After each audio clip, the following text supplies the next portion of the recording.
reverberation waveform. They were able to look under the paws of the Sphinx, and they found a chamber there. And they say they haven't got into it yet. That's a whole other story. But anyway, these pyramids were found in Egypt.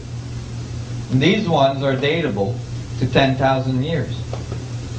Check out this picture. This was taken during the Second World War by an American pilot that was lost over China. And he saw this pyramid, and he took a picture, and he brought it back home. He survived the whole thing and brought the picture back home. And everybody, you know, a few years ago when I would present that, people would say, oh, well, that one is iffy, you know. This could be a hoax. Well, okay, nobody believed him. Except that the Chinese government in the last few years have released these pictures. Not only is there more, there's pyramids in Egypt, there's hundreds of pyramids in Egypt, in China.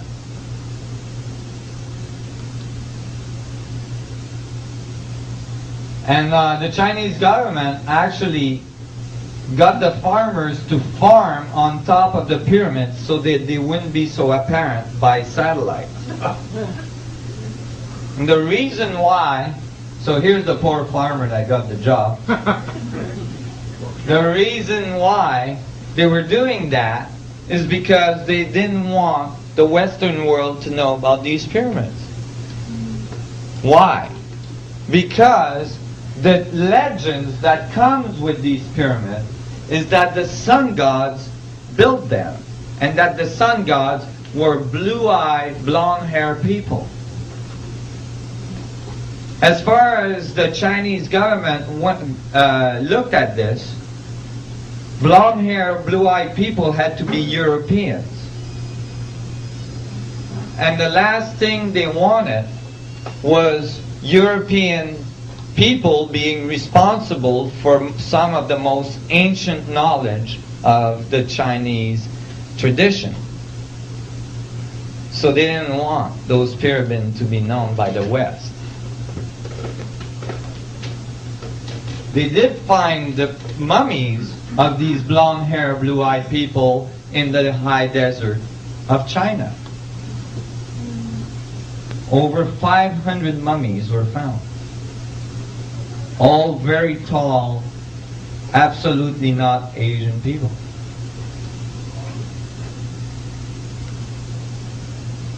And then you go to the forbidden city of China. The city that holds all the knowledge of the universe. All the knowledge of the sun gods. And at the entrance of the city is the Sphinx, the lion, which in both Egypt and Chinese tradition are the guardian of the knowledge. They guard the knowledge under their paws. And when you look closely at the paw, what do you find?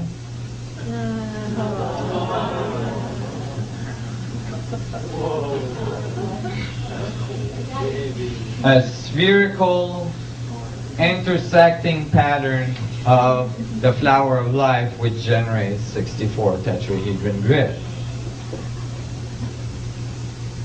Guardian of the knowledge. Fairly old, but this section of China was largely rebuilt and fairly recent, you know. But it's all coming from very ancient tradition that's passed on orally throughout the ages. And that's why you find still the knowledge being present. Although the knowledge of the sun gods has been very, very confused and diluted throughout the ages. So when you go further into the Chinese tradition, what do you find? The I Ching. How many I Ching symbol is there? 64. And remember now, the yin and the yang we saw is a double torus. You'd be missing the geometry of the vacuum in the middle of singularity. But the 64 symbols of the I Ching gives you this. How? When I found this, I thought, oh, this is so sweet. It took me weeks, took me months to actually figure it out. I knew there was 64 symbols, but what did the symbols say? The symbols typically are arranged in a circle. The 64 symbols. Can you turn off your light a little bit so maybe you can see the symbols? Maybe not. They're here. There's 64 of them. And each of them are actually composed of full sticks and broken sticks. And each of the symbols are in opposition.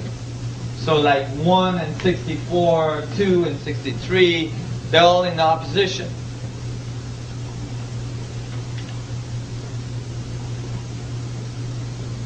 And I realized, wait a minute, if you take 6 sticks,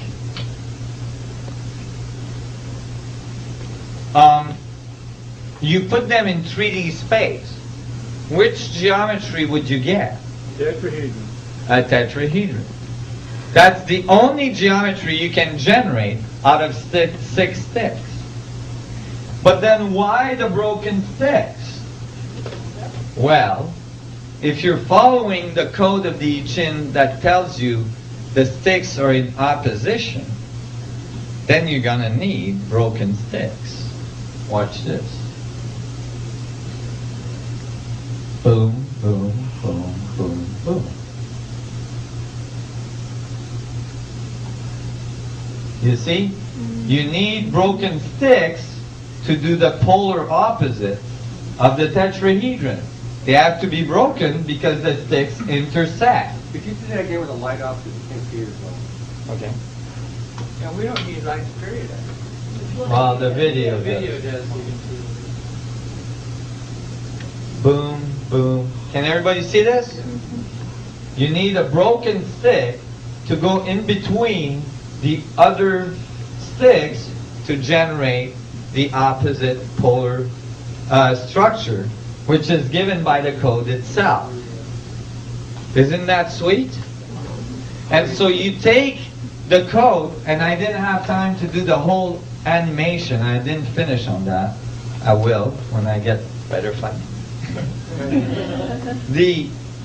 You see, if you keep doing this and you follow the code, you're going to be able to do the whole 64 tetrahedron grid. Actually, after you finish the code of 64 sticks, of 64 code, each one making a tetrahedron, you will have made the 512 grid, which is the next fractal level from 64. So if you actually follow the I Ching code, which is the trigram with 8 first, and then the 64 hexagrams, right? And you generate the 512, then you follow the exact progression. Cool?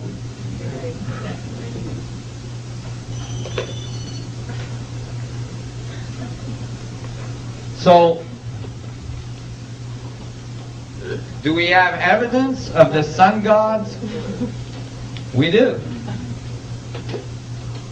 You know, imagine again that you were to find a little bitty planet in the corner of the galaxy somewhere, and that bitty planet is not very evolved. Like, let's say you show up and they're like still in cave and not very involved. You'd probably want to try to help them along, right? So what would you do? You can't really come to the surface stop one of the cavemen and start talking to him about physics. It doesn't really work. The caveman's probably going to look at you and try to bunk you on the head. Right? So, what would you do? You'd probably give them symbols, right, that have embedded in them very, very important information about the structure of the universe. And you'd expect that as that civilization grow and reach higher and higher levels, they would be able to decode those codes that was given to these ancient people. Especially if you make the code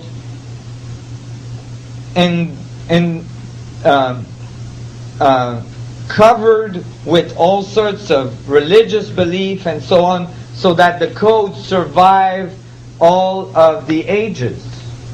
To make sure that they understand this is a sacred code and all this stuff, so that they would transfer the information throughout the ages. Well, we have evidence of these sun gods. These are skulls that are found in temples in South America. This was found, this is in the Peruvian Museum. I call it conehead. When the archaeologists found this, they said, oh, this is the result of skull deformation. You know how the ancient tradition, they would bend their head to deform them? Now, they did do that. This is the bust of Nefertiti, for instance. Tutankhamun did have a deformed head. There's many skulls like that. But when you read the ancient texts and they say, they talk about deforming their head, they say that they did that to imitate the sun god, to become sun gods themselves. Now, if you deform your head, right, today, it doesn't matter how much you deform it. You will never be able to exceed the volume capacity of your skull. Your head might look really weird, but the volume inside will be exactly the same. In these cases, the volume of these skulls, the inside volume of these skulls, are over twice the natural volume of the human skull. The normal volume of the human skull. These are not the result of skull deformation. You cannot do that by deforming your skull.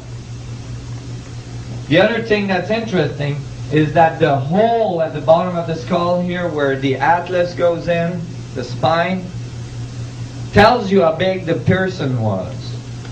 Right? Because you can figure it out from the size of the spine.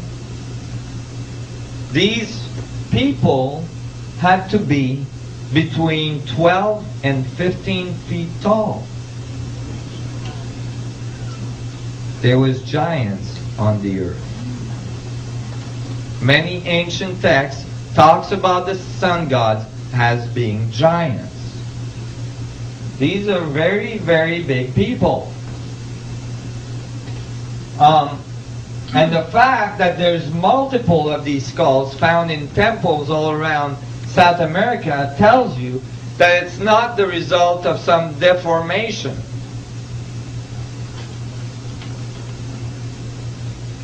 Have they done any skeletons to go with them? No. Not that I know of. There might be, I don't know. How about carbon dating on the skull? That'd be a really cool thing to have. And you can see on some of these skulls that they've carved right into the skulls. So you know material was taken out.